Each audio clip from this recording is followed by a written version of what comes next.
За сайн байцгаана уу? Та бүхэндээ энэ оройны мэндийг хүргье.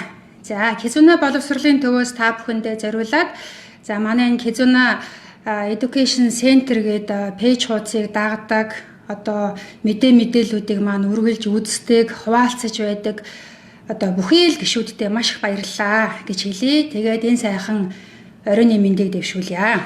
За Кизуна боловсролын төвөөс ер нь 7 хоног болгон та бүхэндээ Японд сурж ажиллаж амьдрахтай холбоотой төрөл бүрийн мэдээллүүдийг хүргэдэг уламжлалтай байсан.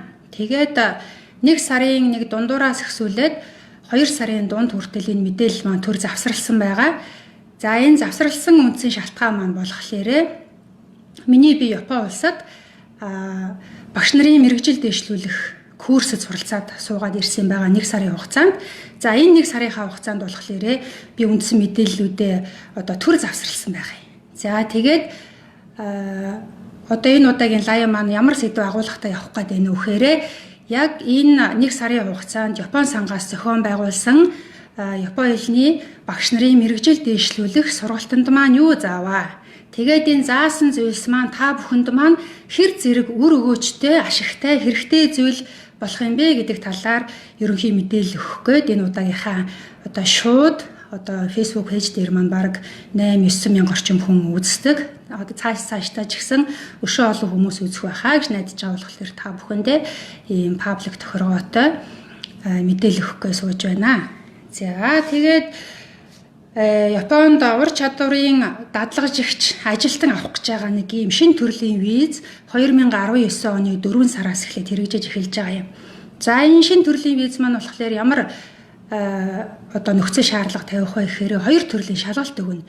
Нэг нь чи Японд ажиллахад хэрэгцээтэй, шаардлагатай тийм ур чадвар тусгай мэргэжил чамд байна уу, үгүй юу гэдгийг чинь үзэх нэг тийм шалгалт өгөх юм байгаа юм. Нэгдүгээр шалгалт нь. Хоёр дахь шалгалт нь болохоор Япон хэлнийхээ төвшин шалгуулнаа. Япон хэлний төвшин шалгуулахдаа Япон хэлний анхан шатны энэ 4-р түвшний хэмжээний мэдлэг байна уу үгүй юу гэдгийг шалгуулах юм байна. За тэгэхээр хувийн байгууллагууд, хувийн сургалтын төвүүд ямар үүрэг роолтой ажиллах гээд байна уу гэхээр энэхүү 4-р түвшний Япон хэлний хичээлийг нь шинэ арга барил, Япон хэл заах шинэ стандартын дагуу заах юм байна. За тэгээд шинэ арга барил, шинэ стандарт гэдэг байгаа маань хуучин арга барил, хуучин стандартаас юугаараа ямар ялгаатай вэ гэдэг талаар би өнөөдөр та бүхэндээ товчхон мэдээлэл өгье. За манай хуучин арга барил, хуучин стандарт гэдэг байгаа маань болохоор ерөнхийдөө их дүрм суурьтай. Тэгээд энэ та бүхэнд харагдаж байгаа байх нь Миннано Нихонго 1 2 гэдэг юм нийтдээ 50 хичээлтэй юм номноос үздэг. Дүрм суурьтай, маш их дүрм үздэг, маш их үгээр шахдаг, маш их ханз үздэг ийм ном байдаг байсан. Ер нь их дэлхийн олон улс орнуудад Япон хэлийг үздэг л дээ. Тэр олон улс орнууд маань болохоор ихэнхдээ энэ номыг ашигладаг. Өөр төрөл бүрийн сурах бичгүүд байдаг боловч тэр сурах бичгүүд маань ихэнхдээ дүрм суурьтай, ханз суурьтай, маш их үг үздэг тийм онлайн төвшөнд үздэг ийм сурагчид байсан.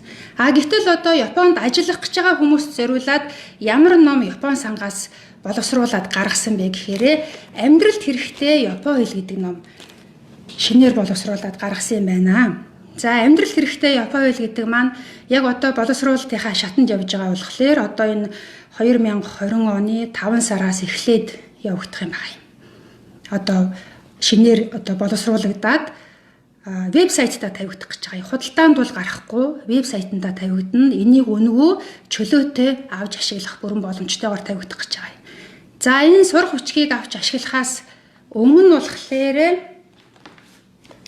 та бүхэнд маань энэ Маруугото гэдэг ном байна. Энэ ном маань ерөнхийдөө нэг 6-7 цуврал байгаа. Тэгээд энэ номны маань энэ Маруугото Ньюмон гэдээ харагдаж байна уу те? Ньюмон А1 гэсэн. Энэ сурах хүчийг маань энэ Японд ажиллахаар явах гэж байгаа хүмүүст зориулсан шинээр гарч байгаа номтой маань ерөнхийдөө ижил төстэй.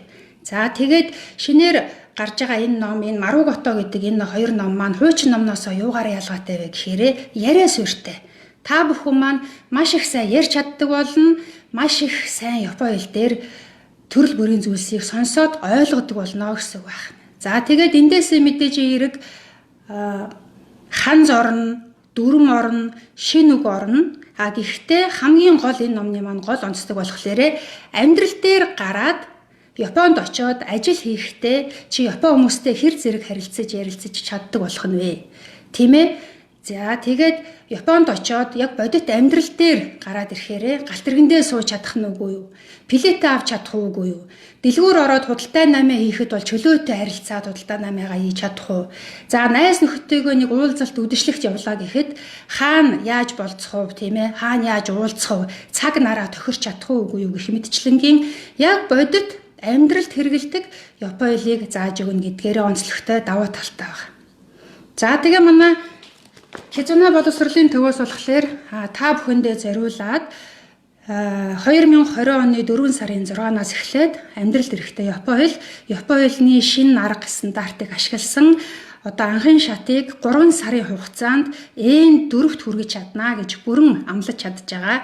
Ийм 3 сарын хугацааныхаа сургалтыг та бүхэндээ санал болгож байгаа учраас та бүхэн маань нарийн дэлгэрэнгүй мэдээллийг манай Кизуна боловсролын төв пэйж хуудас руу мессеж өчээд мессенжерээр бүрэн чөлөөтэй асуугаад авах боломжтой байгаа шүү гэдгийг та бүхэндээ хэлэх гээд энэ удаагийнхаа лайвыг хийсэн юм аа.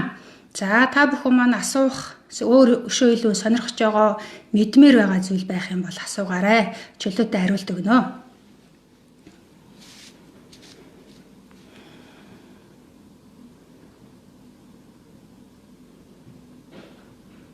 За миний зүгээс та бүхэндээ бас нэмээд хэлэхэд тусгай ур чадвартай ажилтан гэдэг энэ визээр 14 төрлийн ажлыг Японд хийлгэхээр Японы засгийн газар шийдээд байж байгаа юм байна лээ.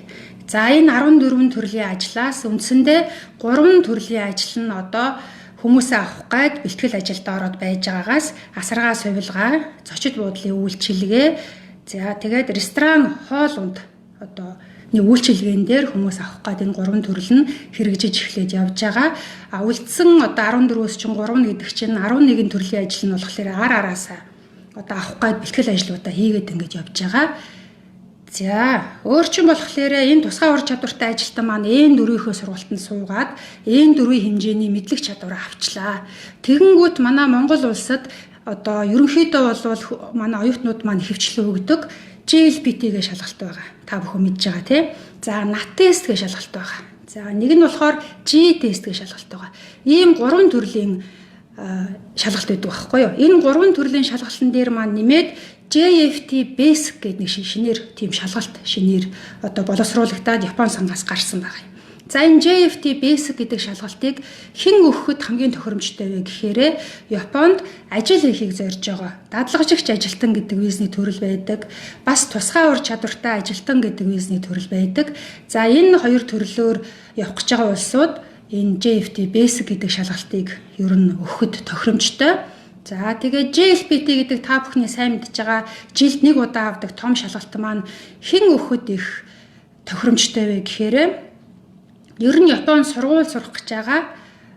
Тэгээд Японд болохоор коллежид юм уу сурна те ихтэй сургуульд сурна. Мастер, докторч явах гэж байгаа оюутнууд маань нэгдүгээр зэрэг Япон хэлний нэгдүгээр зэрэг гэдэг бол гүнзгий шатны зэрэг шүү дээ. Тэгэхээр нэгдүгээр зэрэг, хоёрдугаар зэргийн шалгалтыг өгөөд тэгээ сертификатаа заавал авсан байжээж сургуульд элсэн орох хэрэгтэй болдог. Тэгэхээр энэ JLPT гэдэг шалгалт маань илүү онлайн төвшөнд, илүү академик төвшөнд, илүү гүнзгий шатнд. Жишээлх юм бол Япон хэлний багшаар ажиллах гэж байгаа, Япон хэлний орчуулагчаар ажиллах гэж байгаа гэд мэргэжлийн бүр илүү өндөр төвшөнд өгөх гэж байгаа хүмүүст ерөнхийдөө зориулсан шалгалт нь энэ JLPT гэдэг шалгалт юм шүү гэд би та бүхэндээ ялгаа салгааг нь гаргах гээд хэлж байгаа юм шүү. За сургуульд зуучилж өгдөгөө гэд нэг оюутан асуучих шиг байна те, нэг хүн асууж байна. За сургууль бол байгаа манай дээр төрөл бүрийн Японы коллежууд, ихтэй сургуулийн хуваарууд бол ирдэг. Бас дээр нь ихэнхдээ манай оюутнууд маань ямар сургуульд явдаг вэ гэхээр Японы хэлний бэлтгэлд, Япон хэл сурах хэлний бэлтгэж явдаг юм. За тэгэхээр хэлний бэлтгэлж явхад анхан шатны Япон хэлний 3 сарын 150 цагаас 300 цагийн Япон хэл заавал үдсэн байх ёстой гэдэг байхгүй. Тэгэхээр энийг мэдээж тэр харьяалагдж байгаа, хамрагдж байгаа сургалтын төвүүд дээр заавал суух ёстой байдаг. Тэгээд хэлний бэлтгэлж явах гэж байгаа оюутнууд бол заавал шалгалт өгж тэнцэж сертификат авах шаардлага бол байхгүй.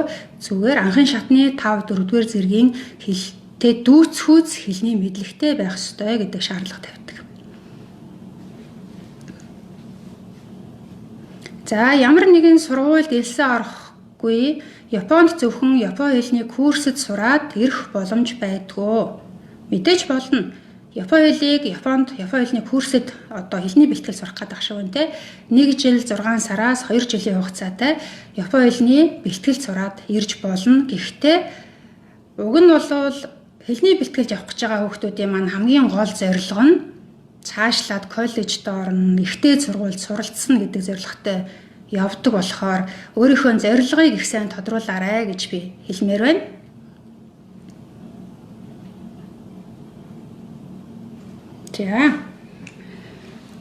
За та бүхэндээ тусгай ур чадвартай ажилтны талаар ерөнхий тайлбар өгсөн тийм ээ. За энэ ажилтан маань тусгай ур чадвартай ажилтан гэдэг визээр Японд явах гэж байгаа хүмүүс маань нийтдээ 2 төрлийн шалгалт өгөх ёстой. Нэг төрлийн шалгалт нь тэр Японы хэлнийхээ мэдлэгийг шалгуулад N4 гэдэг түвшин заавал тэнцсэн байх ёстой гэд би түрүүн та бүхэндээ хэлсэн.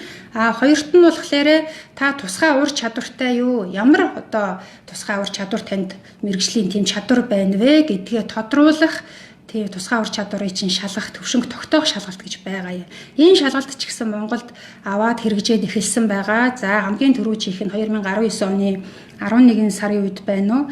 Асаргаа сувилгааны чиглэлээр явах гэж байгаа хүмүүст зориулсан асаргаа сувилгааны чиглэлийн тусгай ур чадварыг тань шалгах тийм шалгалт бол авагдсан байгаа шүү. Японд өмнө нь дадлагжигч гэдэг визээр Японд ажиллаж байгаад ирсэн хүн яг дадлагынхаа хугацааг дуусгаад 3-5 жилийн хугацаатай ажиллаад яг дадлагынхаа хугацаанд ном дүрм журмынхаа дагуу хамрагдаад ирсэн болвол ийм тусгай ур чадвартай болсон гэсэн сертификат үнэмлэхийг чинь цаанаас нь өгчдөг байхгүй юу? Тийм болохоор энэ хүмүүс болвол тэр тусгай ур чадвар байгаа гэдгээ тодруулах тэр шалгалтыг заавал өгөхгүй байж болно. Хэлнийхээ шалгалтыг л зөвхөн өгөөж явж болно. Гэхдээ Японд байж байгаа хугацаанд энэ 4-р зэргийн хэлний шалгалтаа өгөөд тэнцсэн байгаа тохиолдолд яг тэр сертификатаа үзүүлээд тодорхой хүчинтэй баримт бичиг болгоод бас явах боломжтой байдаг. Яг манай Монголд байгаа эхнээсээ өсвөлээ тийм ээ Японд руу явж байгаагүй. Тэгээд анх удаага баримт бичиг материалаа бүрдүүлээд тусгай ур чадвартай ажилтан гэдэг визээр явах гэж байгаа хүн болвол ийм 2 шалгалт өгөх ёстой шүү гэдэг тодруулгыг та бүхэндээ ахиж хэлмээр байна. За ингээд та бүхэн маань манай 4 сарын 6-наас эхлэх Японы хэлний анхан шатны N4-ийг 3 сарын хугацаанд амлаж байгаа эрчимжүүлсэн сургалтанд маань идэвхтэй амрагдаарай гэж бас дахин хэлье. 4 сарын 6-наас бас манай онлайн сургалт бас давхар хэрэгжиж эхлэх учраас манай тэнхмээр суух боломж байхгүй хүн болвол онлайн сургалтанд маань хамрагдаарай гэж бас хэлэх байна. За онлайн сургалтын давуу тал болохоор мэдээж тэнхмийн сургалттай харьцангуй хямд төлбөртэй. За тэгээ хаанаас ч гэсэн өөрөө Японы хэлээ үзэх бүрэн боломжтой, хизээч гэсэн үзэх боломжтой. За тэгээ тухайн хичээлүүд маань тодорхой хугацаанд хадгалагдаад байж явах учраас та бүхэн маань хичээл маань устчин гэдэг юм уу, үзэж амжсангүй гэдэг юм уу, тэгээ санаа зовох шалтгаан байхгүйгээр тухайн онлайн сургалтандаа хамрагдаад явхад бол маш олон давуу талтай байгаа гэдгээр онцлог байна.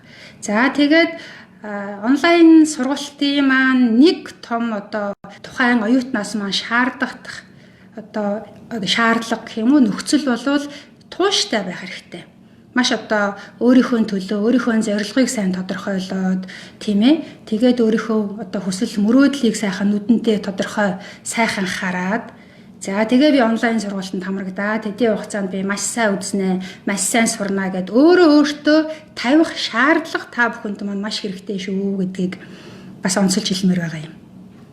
За ингээд манай Японы хэлний заа харгын шинэ стандартаар явагдах 2 төрлийн сургалтынхаа тайлбарыг та бүхэндээ товчхон үргэлээ. За тэгээ та бүхэн маань өөр дэлгэрэнгүй мэдээллийг манай 95 81 90 гэдэг дугаарын утсаар лавлаж асууж болно. Эсвэл манай Kizuna боловсролын төв гэдэг энэ пэйж хуудас руу мессеж бичээд бас тодорхой асуултууд асууж болно. За ингээд манай Японд ажиллахтай, амьдрахтай, суралцахтай холбоотой төрөл бүрийн мэдээллүүд өгдөг энэ удаагийн зөвлөгөө мэдээллийн болон маань ингээд өндөрлөж байна. Тэгээ цаашдаа ч гэсэн үргэлжлүүлээ та бүхэндээ одоо лайв хэлбэрээр эсвэл видео хэлбэрээр та бүхэндээ зөндөө олон гоё мэдээллүүд бэлтгэгдсэн байгаад байгаа учраас энийгээ та бүхэндээ цувралаар хүргээд явах болно гэж бас амлах байна. За ингээд энэ удаагийнхаа лайвыг өвгөр өндөрлөё. Баярлалаа. Баяртай.